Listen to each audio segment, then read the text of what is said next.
श्री शिवाय नमस्तुभ्यम दोस्तों। हर हर महादेव। कैसे हैं आप सब?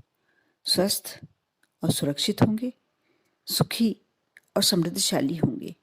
दोस्तों, 15 जनवरी, जो आने वाली 15 जनवरी को मकर संक्रांति का पर्व मनाया जाएगा। सूर्यदेव के राशि परिवर्तन वाले इस दिन को दान का बहुत ज़्यादा महत्व बताया गया है। सूर्यदेव खुद संसार में सबसे बड़े दानी हैं, जिन्होंने खुद को तपाकर संसार को प्रकाश का दान करना स्वीकार किया है। इसलिए मकर संक्रांति पर जो कोई भी व्यक्ति दान करता है, देवी लक्ष्मी उसका पता पूछते पूछते घर आती है। दोस्तों, बहुत सारे ऐसे उपाय हैं जिन्हें करके हम लक्ष्मी प्राप्ति करना चाहते हैं, करते भी हैं। हम मेहनत करते हैं, कभी कभी हमारा भाग्य हमारा साथ नहीं देता। हम जितनी मेहनत करते हैं उतना हमें फल नहीं प्राप्त होता। यदि ऐसा रहता है तो हम बहुत ज़्यादा परेशान होते हैं। मकर संक्रांति के में कुछ ऐसे उपाय किए जा सकते हैं जिन्हें कर कर आप अपने बंद भाग्य के दरवाजे खोल सकते हैं, किस्मत के दरवाजे खोल सकते हैं। बहुत ही सरल है ये उपाय और हर व्यक्ति को करना ही चाहिए, क्योंकि साल में एक बार आने वाला यह त्यौहार बहुत ही महत्वपूर्ण होता है। हम हिंदुओं के लिए मकर संक्रांति का पर्व वरदान से कुछ कम नहीं होता। संक्रांति के दिन लोग गंगा में या अन्य किसी पवित्र नदी में स्नान करते हैं और तिल का दान करते हैं। इस दिन यदि कंबल दान दिया जाए जरूरतमंद को, स्वेटर दान दी जाए, गर्म कपड़े, शॉल वगैरह दान दी जाए, बहुत ही महत्व होता है, क्योंकि इस दिन सबसे ज़्यादा ठंड पड़ती है और समाज में भी जरूरतमंद को उन्हीं वस्त्र दान किए जाते हैं। खर मास की समाप्ति के कारण एक बार फिर से इस दिन से शादी, ब्याह, मुंडन, प्रवेश, घर प्रवेश, सभी शुभ कार्य शुरू हो जाते हैं और इनके बाद ही ये सब दान किया जाता है। दान करने के कारण हमें पुण्य तो मिलता ही है, किंतु ज्योतिष के अनुसार कई संकटों को टालने और दूर करने का विशेष एक कारण भी बन जाता है। ये हिंदू धर्म में मकर संक्रांति के दिन का बेहद ही खास महत्व बताया गया है। कहा जाता है, यदि कोई व्यक्ति साल भर कभी भी दान ना करे और सिर्फ एक दिन मकर संक्रांति के दिन दान कर दे, तो उसको पूरे साल का पुण्य प्राप्त हो जाता है। इसलिए उसे मकर संक्रांति के दिन तो अवश्य दान करना चाहिए। इसके लिए बहुत ही अच्छा उपाय बताया गया है। दोस्तों, मैं उपाय बताने से पहले आप लोगों से ये वीडियो पूरा देखने के लिए हमेशा कहती हूँ और आज भी कह रही हूँ कि वीडियो पूरा देखें, शुरू से अंत तक, बीच में स्किप ना करें, क्योंकि कौन सी जानकारी आप लोगों के लिए आवश्यक हो, आपको अच्छा लगे तो आप लाइक करें। और यदि आप मेरे चैनल पर नए हैं, मेरी आवाज़ पहली बार सुन रहे हैं, तो सब्सक्राइब करें।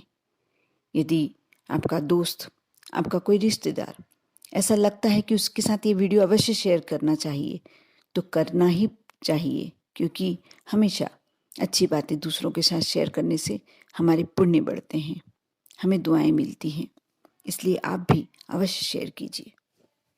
दोस्तों, सर्वप्रथम तो ये बता दूं कि मकर संक्रांति के दिन आपको हमेशा हर मकर संक्रांति के दिन सुबह ब्रह्म मुहूर्त में उठने की कोशिश करना चाहिए। यदि ब्रह्म मुहूर्त में नहीं भी उठ पा रहे तो आप सूर्योदय से पहले तो अवश्य उठ जाएं, क्योंकि मकर संक्रांति का महत्व ही सूर्य से संबंधित होता है। आप स्नान करने के जल में थोड़े से काले तिल डालें। तिल के पानी से स्नान करना बेहद ही शुभ माना जाता है। साथ ही ऐसा करने वाले व्यक्ति को रोग से मुक्ति मिलती है। यदि कोई व्यक्ति ज़्यादा बीमार रहता है, आपके परिवार में कोई सदस्य, परिवार का मेंबर ज़्यादा बीमार रहता है, तो उसे मकर संक्रांति के दिन तिल का उपटन लगाकर स्नान करवाना चाहिए। ऐसा करने से व्यक्ति की काया निरोगी बनी रहती है। साथ ही मकर संक्रांति के दिन स्नान के बाद सूर्यदेव को जल हमेशा अर्पित करें, अवश्य अर्पित करें। और सूर्यदेव को चढ़ाए जाने वाले जल में तिल अवश्य डालें। तिल डालें, लाल पुष्प, थोड़े से चावल, हल्दी, ये सब चीज़ें अवश्य डालें। यदि हल्दी नहीं डालना है आपको तो आप रोली डाल सकते हैं, कुमकुम। ऐसा करने से इंसान की बंद किस्मत के दरवाजे खुलने लगते हैं। पितरों की शांति के लिए ये दिन विशेष माना जाता है। इस दिन उन्हें जल देते समय उसमें तिल जो व्यक्ति डालता है उनके पितरों को शांति मिलती है। ऐसा करने से पितृ हमेशा के लिए आपको आशीर्वाद देते हैं। जो तिल होता है वह पितरों से संबंधित होता है। और जब हम जल अर्पित करते हैं, आप एक कलश में जल भरकर पीपल देव को समर्पित करते हैं, उसमें भी आप थोड़ा सा गुड़ डाल लें, एक पुष्प डाल लें और थोड़े से तिल डाल लें। जो व्यक्ति पीपल देव पर मकर संक्रांति के दिन तिल मिलाकर यदि जल समर्पित करता है, उनके पितर देवता इतने अच्छे से आशीर्वाद देते हैं कि उस व्यक्ति के परिवार में कभी भी कोई आकस्मिक दुर्घटना होने का अंदेशा नहीं रहता। यदि कुछ बनते भी हैं, ऐसी अवस्था बनती भी है, तो वो ज़्यादा से कम होने पर उतर आती है और बहुत ही शांति रहती है ऐसे परिवारों में। तनाव, कलह, मुसीबत ये सब दूर रहती है ऐसे परिवारों से। अगर किसी व्यक्ति की कुंडली में सूर्य नीच राशि का है तो मकर संक्रांति के दिन घर में सूर्य यंत्र की स्थापना करें और सूर्य मंत्र का 501 बार या आप जितनी श्रद्धा हो 108 बार, जितनी बार भी आप जाप कर सकते हैं जाप करें।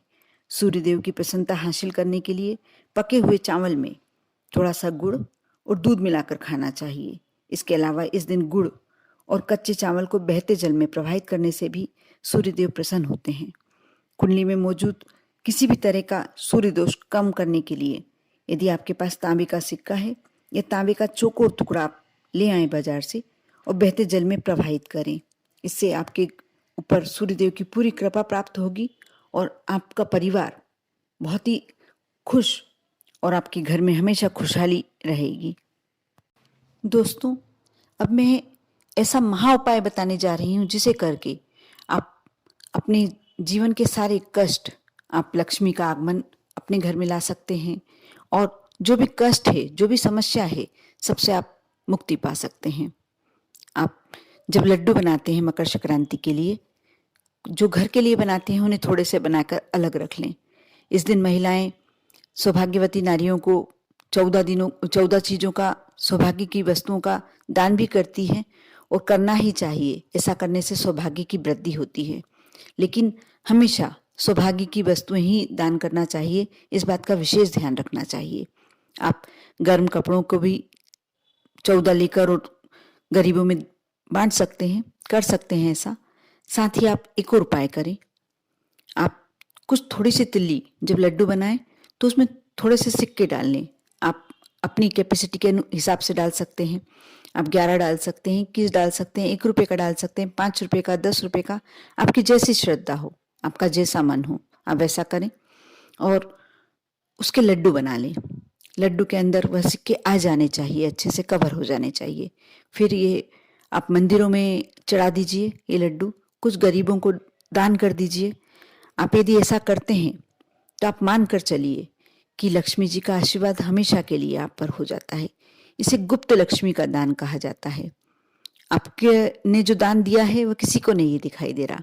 आप दे रहे हैं लड्डू है, लेकिन आप उसके अंदर आपने सिक्के रखे हुए हैं। ये गुप्त लक्ष्मी का दान कहलाता है और ये दान महादान की श्रेणी में आता है। बहुत ज़्यादा बड़ा दान नहीं होता, फिर भी महादान की श्रेणी में आता है। आप इस मकर संक्रांति को आप ऐसा करके देखें, आप देखना कैसे माँ लक्ष्मी की कृपा आप पर होती है। बहुत ही छोटा सा, बहुत ही सरल सा उपाय है।